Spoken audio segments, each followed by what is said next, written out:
नमो नमः। श्रीमद् वाल्मीकि रामायणम् अयोध्याकाण्डं 33 सर्गः। वन की ओर प्रस्थान। अथ रामश्च सीता च लक्ष्मणश्च कृताञ्जलिः उपसंगृह्य राजानं चक्रुर्दीनः प्रदक्षिणम्। तत्पश्चात दीन दुखी राम, लक्ष्मण और सीता ने महाराज दशरथ को चरण स्पर्श पूर्वक प्रणाम किया और उनकी प्रदक्षिणा की। तम चापि समुज्ञाप्य धर्मज्ञः सीतया सह राघव शोक सम्मूढ़ो जननीम् अभ्यवादयत्। शोक से संतप्त श्री राम ने पिताजी की आज्ञा ले सीता सहित अपनी माता कौशल्या को प्रणाम किया। अन्वक्षं लक्ष्मणो भ्रातुः कौशल्याम् अभ्यवादयत्। अथ मातुः सुमित्राया जग्राह चरणौ पुनः। श्री राम के प्रणाम कर चुकने पर लक्ष्मण ने कौशल्या को प्रणाम किया। तदनंतर उन्होंने अपनी माता सुमित्रा के चरण छुए। तम वंदमानं रुदति माता सौमित्रिम् अब्रवीत्। रामे प्रसादमाकार्षेः पुत्र भ्रातरि गच्छते। लक्ष्मण को प्रणाम करते हुए देख माता सुमित्रा रोते हुए बोली, पुत्र तुम वनवासी राम की सेवा शुश्रूषा में प्रमाद मत करना। व्यासनी वा समृद्धो वा गतिरेष तवानघ। एष लोके सतां धर्मो यज्ज्येष्ठवशगो भवेत्। हे निष्पाप लक्ष्मण, ये विपत्ति में हो या संपत्ति में तुम्हारे आश्रय दाता ये ही है। संसार में सज्जनों का यही धर्म है कि वे अपने बड़ों की आज्ञानुसार चलें। इदं हि व्रतम् उचितं कुलस्यास्य सनातनं। दानं दीक्षा च यज्ञेषु तनुत्यागो मृधेषु च। इस रघुकुल का सनातन और उचित सदाचार है दान देना, व्रतचर्या का पालन करना, यज्ञ करना और संग्राम में शरीर का त्याग करना। लक्ष्मणं त्वेवमुक्ता सा संसिद्धं प्रिय राघवं। सुमित्रा गच्छ गच्छेति पुनः पुनरुवाच तम्। श्री राम के स्नेह भाजन लक्ष्मण को वनगमन के लिए उद्यत देख सुमित्रा जी उसे बार बार कहने लगी, जाओ पुत्र जाओ। रामं दशरथं विद्धि मां विद्धि जनकात्मजाम्। अयोध्यामटवीं विद्धि गच्छतात यथा सुखम। हे वत्स, यदि वन में माता पिता और अयोध्या का स्मरण आए तो श्री राम को तुम अपना पिता दशरथ समझना और सीता को मेरे समान अपनी माता समझना तथा वन को ही अयोध्या समझना। तुम सुखपूर्वक प्रस्थान करो।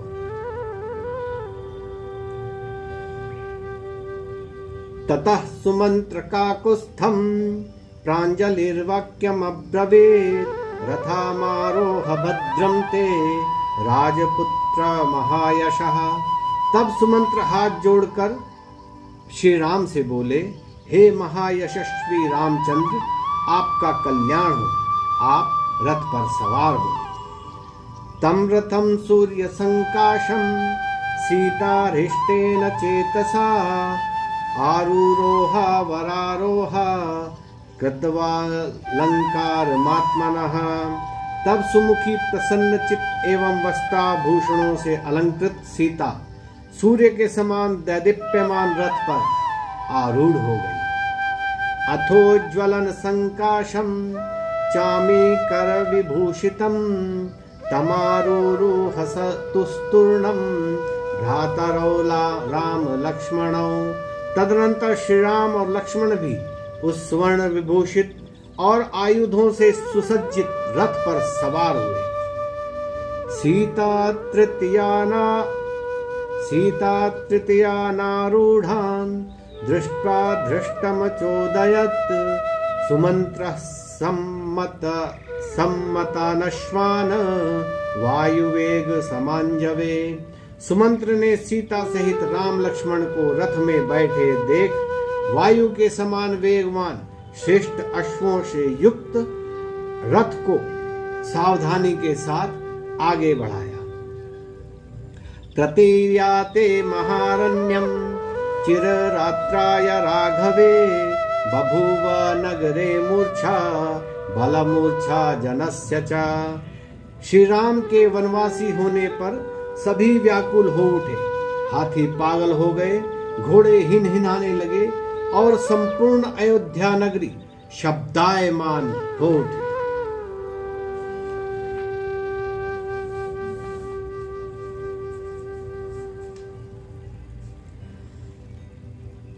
ततः सबाल वृद्धा सा पुरी परम पीड़िता राममेवाभिदुद्राव धर्मार्ता सलिलम यथा। अयोध्या के सभी बालक और बूढ़े व्याकुल हो श्री राम के रथ के पीछे वैसे ही दौड़ने लगे जैसे धूप से संतप्त व्यक्ति पानी की ओर दौड़ता है। पार्श्वतः पृष्ठतश्चापि लम्बमानास्तदुन्मुखः वाष्पपूर्णमुखा सर्वे तमूचु भृश निस्वनः। कोई तो रथ के अगल बगल, कोई रथ के पीछे श्री राम को देखने के लिए ऊपर को मुंह उठाए चले जाते थे। सबके मुख अश्रुओं से पूर्ण थे और वे चिल्ला चिल्ला कर सुमंत्र से कह रहे थे, संयच्छवाजिनं रश्मिन् सूतया हि शनैः मुखं द्रक्ष्याम रामस्य दुर्दशम नो भविष्यति। हे सूत, घोड़ों की रास कड़ी करो और रथ को धीरे धीरे चलाओ, हमें राम का दर्शन कर लेने दो, क्योंकि फिर हमारे लिए इनका दर्शन दुर्लभ हो जाएगा। अथ राजा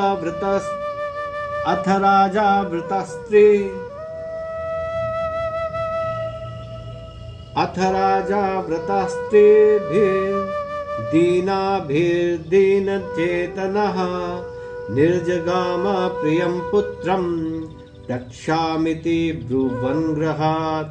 उधर राजभवन में दीन दुखी महाराज दशरथ शोक से विकल रानियों के सहित यह कहते हुए पैदल ही निकल पड़े कि मैं अपने पुत्र को देखूंगा। रामो याहिति सूतं तं निष्ठेति स जनस्तदा उभयं नाशकत्सूतः कर्तुमध्वनि चोदितः। इधर राम तो रथ शीघ्र हाँकने को कहते, उधर प्रजाजन कहते कि रथ धीरे चलाओ। ऐसी स्थिति में सुमंत्र न तो रथ को तीव्र गति से चला सकते थे और न मार्ग में खड़ा ही कर सकते थे। ततो हल हला शब्दो जज्जे रामस्य पृष्ठतः नराणां प्रेक्ष्य राजानं सीदन्तं भृश दुःखितं। श्री राम के रथ के पीछे महाराज दशरथ को महादुखपूर्ण अवस्था में पैदल ही आते देखकर राम के रथ के पीछे चलने वाले लोग हाहाकार करने लगे। अन्वीक्षमाण रामस्तु विषण्णं भ्रांत चेतसं राजनं मातरं चैव ददर्शानुगतौ पथि। लोगों का रोना और चिल्लाना सुन राम पीछे की ओर मुड़े और उन्होंने देखा कि अत्यंत दुखी भ्रांत चित्त महाराज दशरथ एवं माता कौशल्या उनके पीछे पैदल ही चली आ रही हैं। पदातीनो चर्यानार्हा दुःखार्हो सुखोचितो दृष्ट्वा संचोदयामास शीघ्रम याहिति सारथिम, सदा सवारी पर चलने वाले, जिन्होंने कभी सुख को छोड़ दुख जाना ही नहीं, उन्हें रथ के पीछे पैदल चलते देख श्री राम ने सुमंत्र से रथ को शीघ्र हाँकने को कहा। तिष्ठेति राजचक्रोश याहि याहिति राघवः, सुमंत्रस्य बभूवात्मा चक्रयोरिवुच्चान्तर। इधर तो महाराज दशरथ सुमंत्र से कहते थे ठहरो ठहरो, उधर श्री राम कहते थे जल्दी चलो जल्दी चलो। उस समय सुमंत्र की वही दशा हुई जो दो चक्रों के बीच में आए मनुष्य की होती है। वे किम कर्तव्य विमूढ़ हो गए कि किसकी आज्ञा का पालन करें।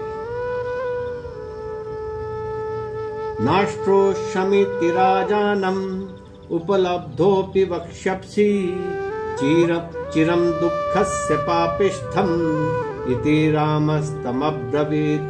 श्री राम ने सुमंत्र से कहा, जब तुम लौट कर आओगे और महाराज पूछे कि तुमने रथ क्यों नहीं ठहराया, तो कह देना अत्यंत कोलाहल के कारण मैंने आपकी बात सुनी नहीं, क्योंकि इस समय जो दुख हो रहा है वह यहाँ ठहरने से और भी अधिक होगा।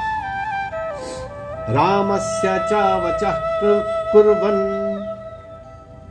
ननु ज्ञाप्या च तं जनम्, व्रजतोऽपि हयान् शीघ्रं चोदयामास सारथिः। तब श्री राम की आज्ञा पा और नगर निवासियों को वापस लौटने के लिए कहा। सुमंत्र ने चलते हुए घोड़ों को शीघ्र हाँकने का प्रयत्न किया।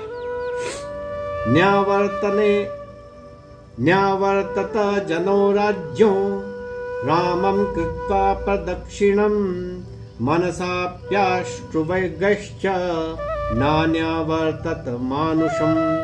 जब रथ शीघ्रता से चला तो राजा के कर्मचारी एवं संबंधी तो मन से श्री राम की प्रदक्षिणा करके शरीर से लौट आए, परंतु मन से नहीं। पूर्ववासी जन मन से भी नहीं लौटे, इसलिए उनका अश्रुवेग भी नहीं थमा।